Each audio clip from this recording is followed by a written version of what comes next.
I have a total of 56 staples located all over my head. And a hematoma formed in my brain that is beginning to swell. It was a completely random attack. It could have been anyone. It fell on me.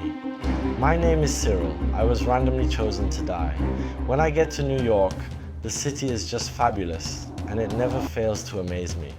What strikes me about New York is the vibe of the city, it's the people, it's the styles, the looks of the folks, it's the freedom you feel in this town. The beginning of the stay is idyllic, it's perfect, there's not a single wrong note.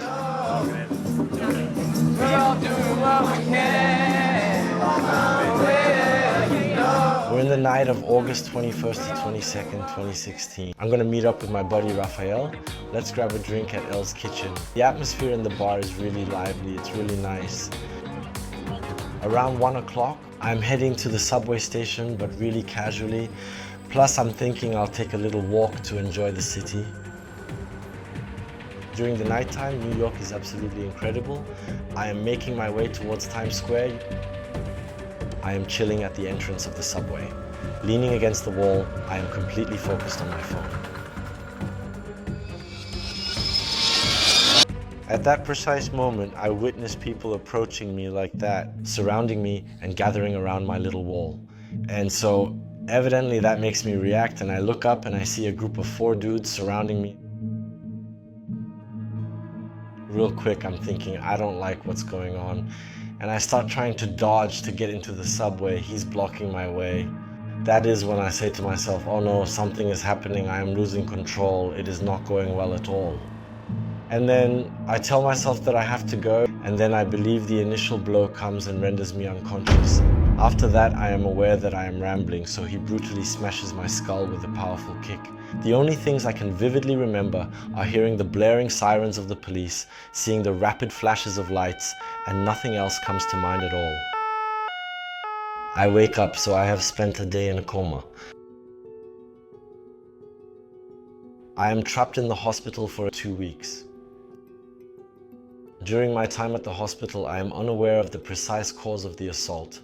In fact, what is truly strange is that it never actually crossed my mind to inquire myself why they attacked me, which is really weird. What was most important to me was how I was going to move forward. After banging my head so much, they ended up smashing my skull in. And a hematoma formed in my brain, a hematoma that is starting to grow, to compress the brain. When they take off the bandage and I see the scar, that's when I also understand the seriousness of what happened to me. Because that scar, it's really impressive, you know? What the doctors explain to us is that they don't know what the consequences will be. Right now, I ain't walking and I can't move no more. I'm here for now, I'm panting, lifeless. When someone explains that to me, I'm like, that can't be possible. I'm thinking that it's just impossible. I have a life that's too busy, too hectic. It is not possible that my life is on hold like this all of a sudden. I cannot believe it.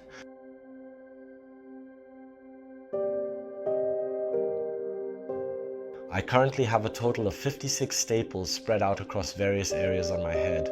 Plus, since they shaved half of my head, it gives me a very unique, very strange look. I want to show the doctors, or myself especially, that I can walk, that I can do all the exercises they make me do.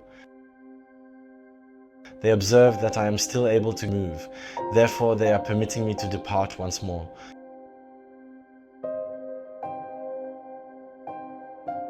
After the hospital, I'll go to a friend, Greg, an American. I'll stay at his place for nearly a month. Should I wake up Greg or ask him to hit me, like really hit me to make the pain go away because I'm hurting so bad? I am feeling dizzy, and this feeling is going to last for an entire year. My sense of smell is completely messed up. I have a phantom smell. What we call a phantom smell is a smell that doesn't exist. For a whole year, I've been having memory issues. What I see in the mirror is the harshness of what I've been through.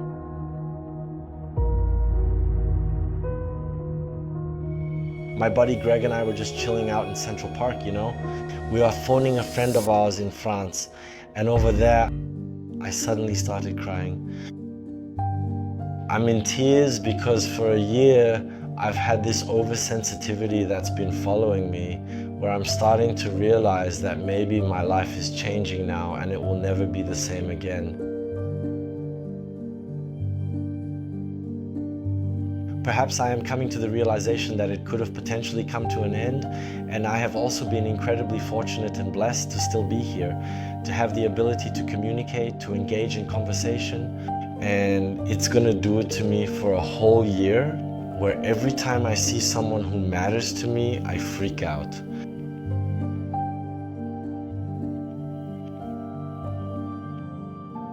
I'm slowly getting back on my feet at Greggs, feeling a bit better. I have a lack of balance, but it doesn't stop me from living. I am working on my memory, so it will be fine. I am walking again, I can even run, swim, so it is all good. I am going to get back to my life. And now I don't have any lingering effects except for this scar and the plate that I'll have for life. Everything's good, so I'm really lucky.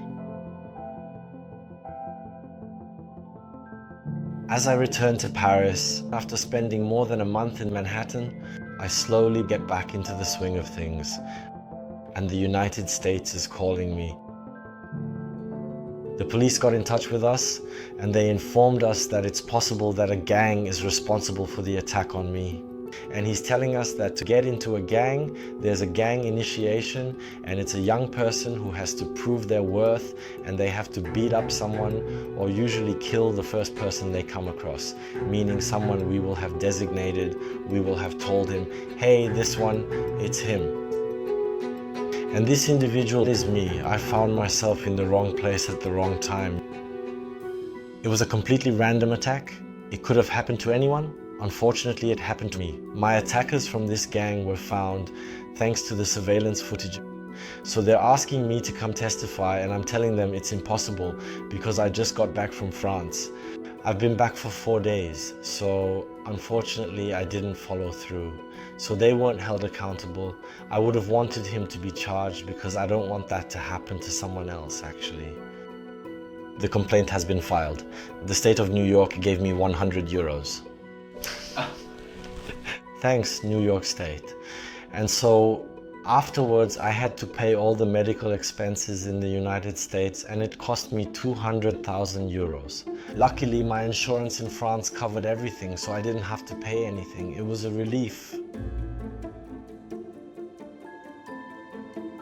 3 years after my assault, I'm applying to Koh Lanta. It's a big dream to do this show.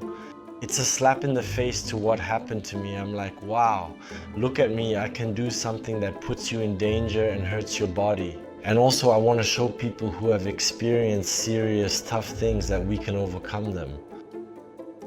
Thanks to all the individuals who stepped in, the medical professionals, the paramedics, the individual who made the call. It's so important to not be inactive, to not do nothing. Even if it's just a phone call, it's not nothing. It saves lives, you know, and I'm extremely happy to seize the second opportunity, and I still have a plethora of things to accomplish.